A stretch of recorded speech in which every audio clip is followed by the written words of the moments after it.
Ça y est, il est là. Nous sommes le 24 décembre ou 25 décembre.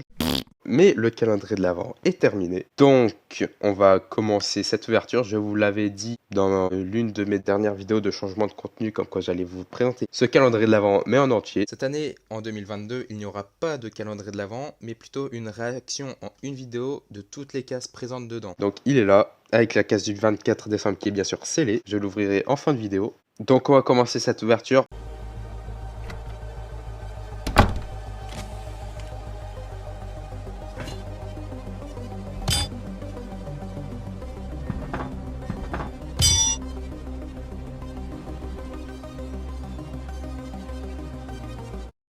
Jour 1. Le jour 1, nous avons la canonnière de la République, qui est franchement bien réussie pour un premier jour. La seule petite chose que je n'aime pas, c'est juste ça. Mais bon, Lego, ils vont pas remouler une nouvelle pièce juste pour un calendrier de l'Avent. Non. Jour 2. Nous avons...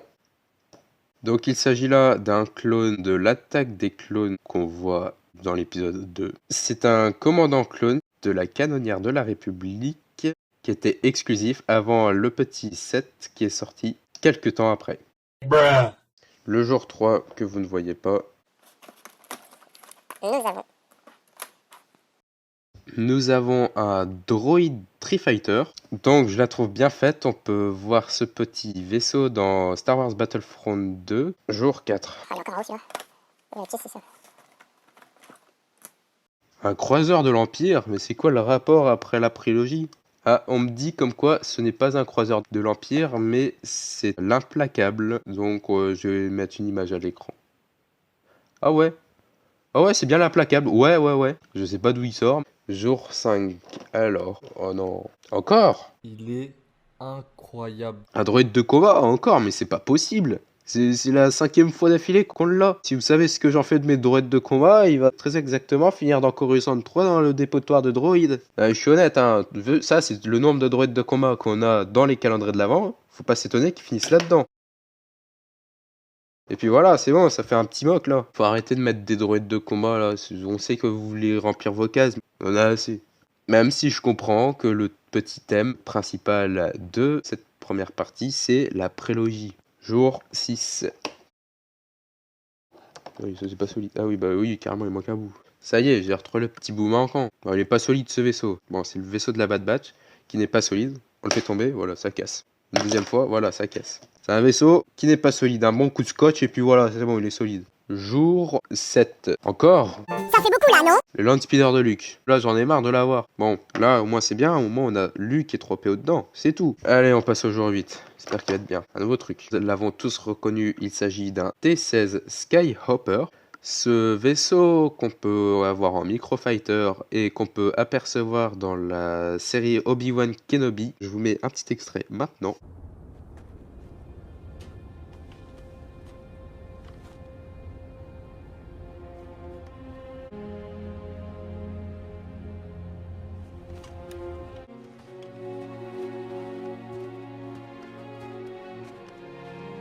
Hello there.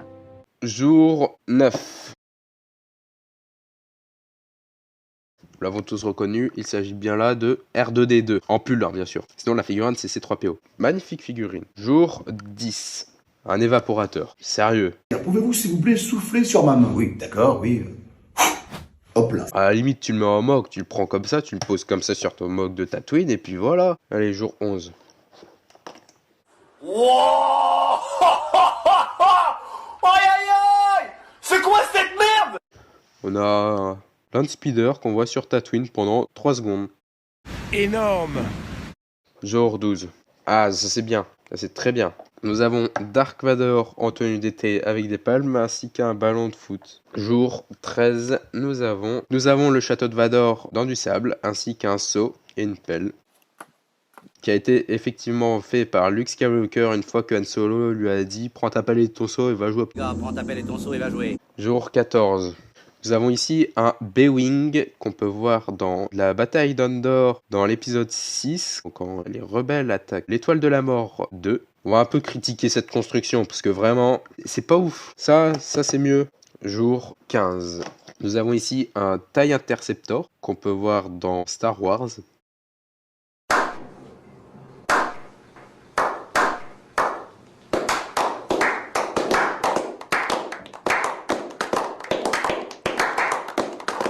Sont magnifiques mes arguments. Jour 16.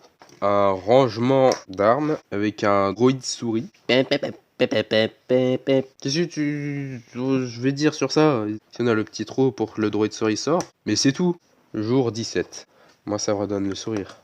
Nous avons un Snowtrooper, enfin plutôt une Snowtrooper. Pour ceux qui ont comme moi pas pris de Battle Pack de Snowtrooper, je suis content. Mais pour ceux qui ont acheté en 40 000 exemplaires cette case, c'est juste un samedi pour eux. C'est pas une case. Non, ça c'est un samedi, c'est tout. C'est pas une case.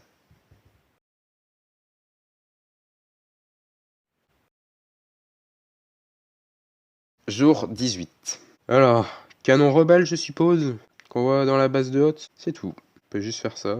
Sinon, la forme arrondie, j'aime bien. Allez, jour 19. On a un AT-ST de l'Empire, qu'on voit dans l'Empire contre-attaque. C'est pas ouf. Enfin si, c'est bien, c'est pas bien. Manque de détails. Jour 20. Nous avons là une nouvelle antenne, c'est comme ça qu'on a capté la 6G. Donc plus sérieusement, c'est une antenne rebelle. C'est comme le canon de rebelle, pas beaucoup de choses à dire sur ça. Allez, jour 21. Moi ça me redonne le sourire. Alors ici nous avons Luke Skywalker dans sa tenue de Hoth, qui est bien quand on n'a pas le microfighter de Hoth, avec bien sûr le Tauntaun et le AT-AT. Mais quand on l'a déjà, c'est pas une case pour certains, c'est un mercredi. Donc Luke Skywalker double tête avec le sabre laser d'Anakin Skywalker. Jour 22. C'est pas une case, c'est un mock le truc. Alors nous avons... Tu prends Luke. Tu mets là. Et puis tu refais la grotte du Wampa. Pour refaire la scène du Wampa. Allez, jour 23. Nous avons un droïde Gonk en tenue de Père Noël. Avec son bonnet, les bottes du Père Noël, son gros ventre, enfin sa grosse carapace, capot, je sais pas. Ainsi que sa barbe représentant la barbe du Père Noël. Et enfin la dernière case, bon, pas de surprise. R2D2 dans sa tenue de Noël.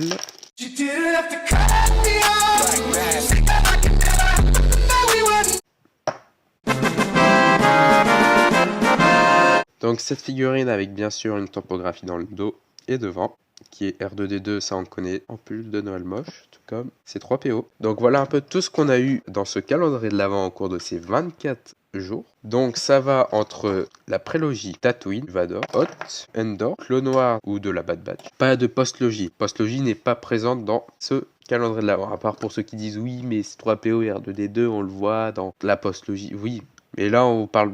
Oh c'est bon, je me tais là. Donc si la vidéo t'a plu, tu peux liker, t'abonner si mon genre de contenu te plaît, avec la notification. S'il n'y a pas de vidéo, on se retrouve l'an prochain. S'il y en a une, on se retrouve plus tard. Mais sinon, je peux vous dire à l'année prochaine.